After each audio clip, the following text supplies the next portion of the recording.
북한, 중국, 러시아가 밀착하고 있습니다. 노골적입니다. 다음 주 수요일에 열리는 중국 전승절 열병식에서 시진핑 주석 오른쪽엔 푸틴 대통령이, 왼쪽엔 북한 김정은이 나란히 서게 됩니다. 양자 회담은 물론 3국 정상회의 가능성도 적지 않습니다. 한미일 협력에 맞서서 북중러가 본격적으로 뭉치는 겁니다. 우리로선 신냉전, 그 대결구도 한복판에 서게 되는 겁니다. 오늘의 첫 소식, 박선영 기자가 보도합니다. 중국 전승절 80주년 기념 열병식이 나흘 앞으로 다가온 가운데 러시아 크렘린궁이 북중러 3국 정상의 자리 배치를 공개했습니다.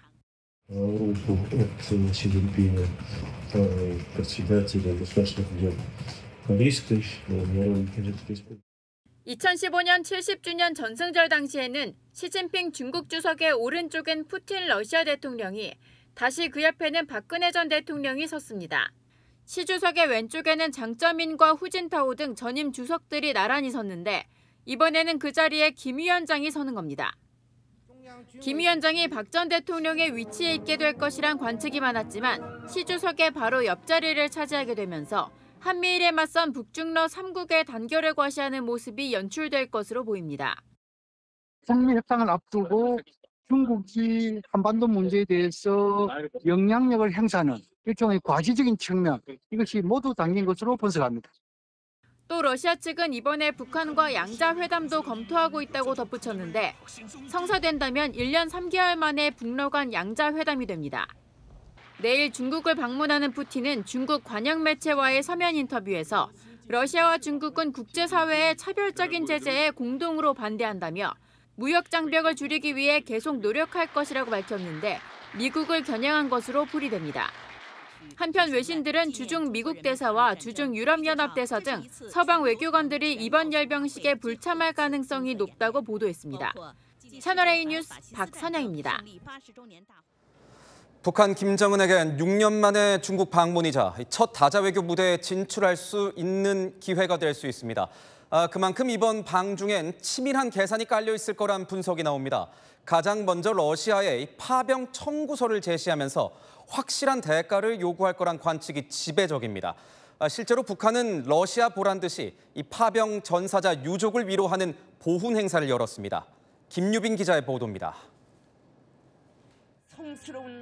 김정은 북한 국무위원장이 인공기로 감싼 전사자들의 초상을 직접 유족들에게 건넵니다.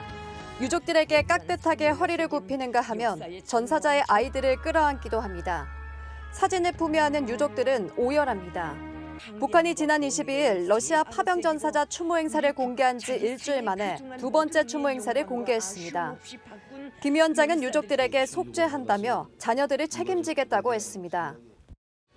귀중한 그들의 생을 지켜주지 못한 미안한 마음을 안고 유가족들 모두에게 다시 한번 속죄합니다.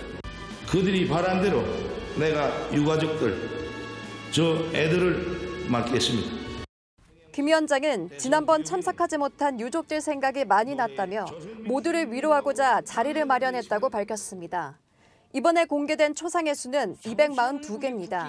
지난번 공개된 101개와 합치면 현재까지 343명의 전사자가 확인된 셈인데, 국정원이 밝힌 사망자 수 600여 명과는 차이가 있습니다.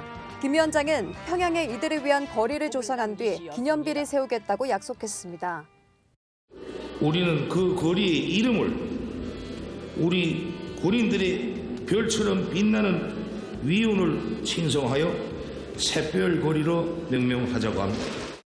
이번 행사를 두고 대규모 사상자 발생에 따른 민심 위반을 막기 위한 행보라는 해석이 나옵니다.